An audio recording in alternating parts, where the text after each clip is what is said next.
Welcome to I news. Telangana రాష్ట్ర కాంగ్రెస్ పార్టీలో అత్యంత క్లిష్టమైన కేబినెట్ విస్తరణ అంశం మళ్లీ తెర మీదకు వచ్చింది. ఇన్ని రోజులు పార్లమెంట్ ఎన్నికల హడావిడిలో పడిన ఎమ్మెల్యేలు ఇప్పుడు కాస్త విరామం దొరకడంతో కేబినెట్ బెర్త్ కోసం మళ్లీ ప్రయత్నాలు మొదలుపెట్టారు. దీంతో మిగిలిన 6 ఖాళీలను ఎవరితో భర్తీ చేయాలనే విషయంలో ముఖ్యమంత్రి రేవంత్ రెడ్డి కూడా కసరత్తు మొదలుపెట్టారు. అన్ని ఉమ్మడి జిల్లాలకు ప్రాతినిధ్యం దక్కేలా, సామాజిక వర్గాల మధ్య సమన్వయం సాధించేలా, సీనియర్లకు గౌరవం ఇచ్చేలా మంత్రివర్గ విస్తరణ ఉండాలని కాంగ్రెస్ పెద్దలు భావిస్తున్నారు.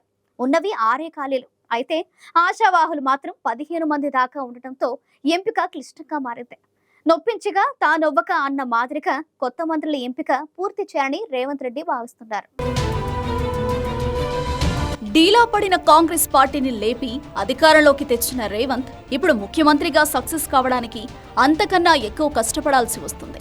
అధికారంలోకి వచ్చి 5 నెలలు దాటినా రిలాక్స్ అయ్యే అవకాశమే దొరకడం లేదు. పాలనా పగ్గాలు చేపట్టిన కొద్ది రోజులకే బడ్జెట్ ప్రవేశపెట్టాల్సి వచ్చింది. ఇచ్చిన హామీలకు ఉన్న ఆదాయానికి పొంతన కుదర్చడానికి చాలా రోజులు మల్లగుల్లాలు పడాల్సి వచ్చింది. బడ్జెట్ సెషన్ ముగిసిందో లేదో పార్లమెంట్ ఎన్నికలు ముంచుకొచ్చాయి. అభ్యర్థుల గెలుపుకు శక్తివంచన లేకుండా కృషి చేయాల్సి వచ్చింది. పార్లమెంటు ఎన్నికలు ముగిసి కౌంటింగ్ కు చాలా సమయం ఉన్నా అభ్యర్థుల మాదిరిగా రేవంత్ రిలాక్స్ అయ్యే పరిస్థితి లేదు. నెత్తిమీద అనేక సమస్యలు తాండవం చేస్తున్నాయి. ముఖ్యంగా 5 సవాళ్లు రేవంత్ కు కంటి మీద కొనుకు లేకుండా చేస్తున్నాయి. 2 లక్షల రుణమాఫీ పెద్ద సవాల్. అసెంబ్లీ ఎన్నికల్లో కాంగ్రెస్ పార్టీ ఇచ్చిన ప్రధాన హామీ రైతులకు ఒకేసారి 2 లక్షల రూపాయల రుణమాఫీ చేయడం. డిసెంబర్ 9 నాడే రుణమాఫీ చేస్తామని చెప్పినప్పటికీ సాధ్యం కాలేదు. దీంతో ఆగస్టు 15లోగా రుణమాఫీ చేస్తానని రేవంత్ దేవుళ్లపై ఒట్టేసి మరీ చెప్పారు. దాదాపు 39,000 కోట్లను ఒకేసారి చెల్లించడం ఎలా అనేది పెద్ద సమస్యగా మారింది. రాష్ట్ర ప్రభుత్వ ఖజానా నుంచి ఏకకాలంలో అంత డబ్బు సర్దడం సాధ్యం కాదు. బ్యాంకులకు ప్రభుత్వం తరపున హామీ ఇచ్చి రుణాలు రద్దు చేయడం ఒక మార్గం.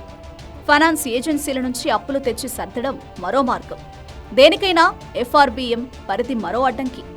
ఈ అవరోధాలన్నీ దాటుకుని రుణమాఫీని పూర్తి చేయడం రేవంత్ ముందున్న అతిపెద్ద సవాల్. దానికోసమే రేవంత్ ఎక్కువగా కసరత్తు చేయాల్సి వస్తుంది. 6 గ్యారంటీల అమలు నిత్య సవాల్. 2 లక్షల రుణమాఫీతో పాటు ఎన్నికల సమయంలో 6 గ్యారంటీలను కాంగ్రెస్ పార్టీ ఇచ్చింది. నిరుద్యోగ భృతి విషయంలో ప్రభుత్వం ఇప్పటికే వెనక్కి తగ్గింది. మహాలక్ష్మి కింద మహిళలకు నెలకు 2,500, రైతు భరోసా కింద ఎకరానికి 15,000 ఇవ్వడం ఆ హామీలోకెల్లా ఎక్కువ ఖర్చుతో కూడుకున్న అంశాలు. ఈ 2 హామీల విషయంలో ప్రతిపక్షాల నుంచి రోజు విమర్శలు వస్తున్నాయి. దీంతో మహిళలకు మహాలక్ష్మి, రైతు భరోసా కింద 15,000 చొప్పున ఎలా ఇవ్వాలన్నది రేవంత్ రెడ్డి ముందున్న సవాల్. ఇది ఒక్కసారి తీరేది కాదు, ప్రతిసారి ఇవ్వాలి కాబట్టి ఇది నిత్యం ఉండే సవాల్. అధికారంలోకి వచ్చిన తర్వాత మొదటిసారి పాత రైతు బంధునే కంటిన్యూ చేసి నెట్టుకొచ్చారు. ఇప్పుడు మళ్లీ ఖరీఫ్ సీజన్ వచ్చేసింది.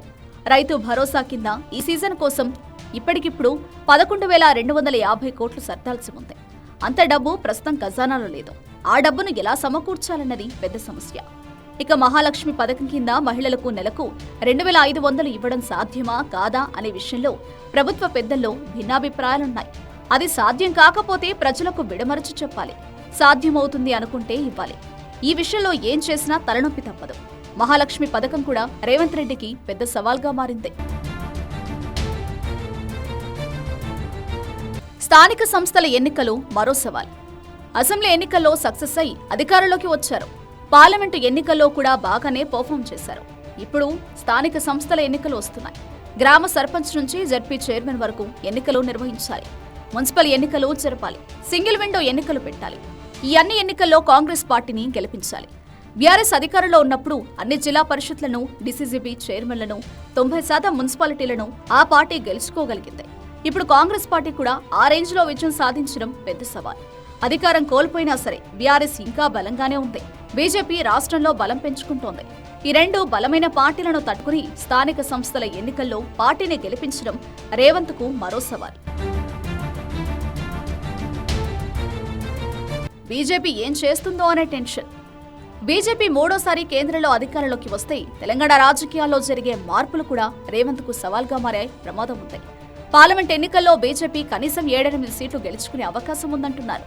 సీట్లు ఎలా ఉన్నా ఓట్లు మాత్రం గణనీయంగా పెరగడం పక్కా. అప్పుడు రాష్ట్రంలో కాంగ్రెస్, బీజేపీ నువ్వా నేనా అన్నట్లుంటాయి. ఇక అధికారంలోకి రాబోయేది మేమే అన్నట్లుగా బీజేపీ హంగామా ఉంటుంది.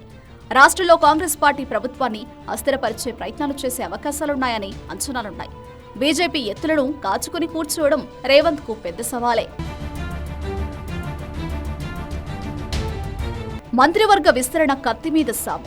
రేవంత్ కు మంత్రివర్గ విస్తరణ పెద్ద సవాల్గా మారనుంది. తెలంగాణ కేబినెట్ లో 18 మందికి మాత్రమే చోటు కల్పించే అవకాశం ఉంది. ఇప్పటికీ 12 మంది మంత్రులున్నారు. ఇంకా 6గురికి మాత్రమే అవకాశం ఉంది. పోటీదారులు మాత్రం 15 మంది వరకు ఉన్నారు. సామాజిక సమీకరణాలు సరిచూసుకోవడం, సీనియర్లను సర్దుబాటు చేయడం, జిల్లాలకు ప్రాతినిధ్యం కల్పించడం తదితర అంశాలను పరిగణలోకి తీసుకుని కేబినెట్ బెర్తులు ఫుల్ చేయాల్సి ఉంటుంది.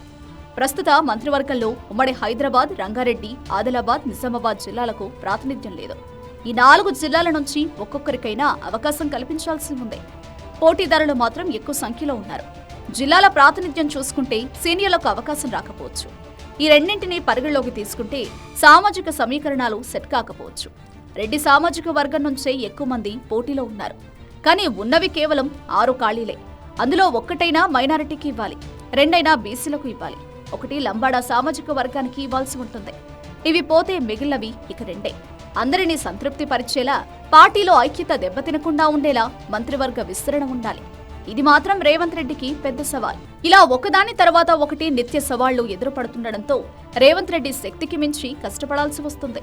ప్రతిపక్ష నేతగా పార్టీని సమర్థంగా నడిపించిన రేవంత్ ఈ సవాళ్లను కూడా అంతే సమర్థంగా అధిగమించడంపైనే ఎక్కువ దృష్టి పెట్టారు.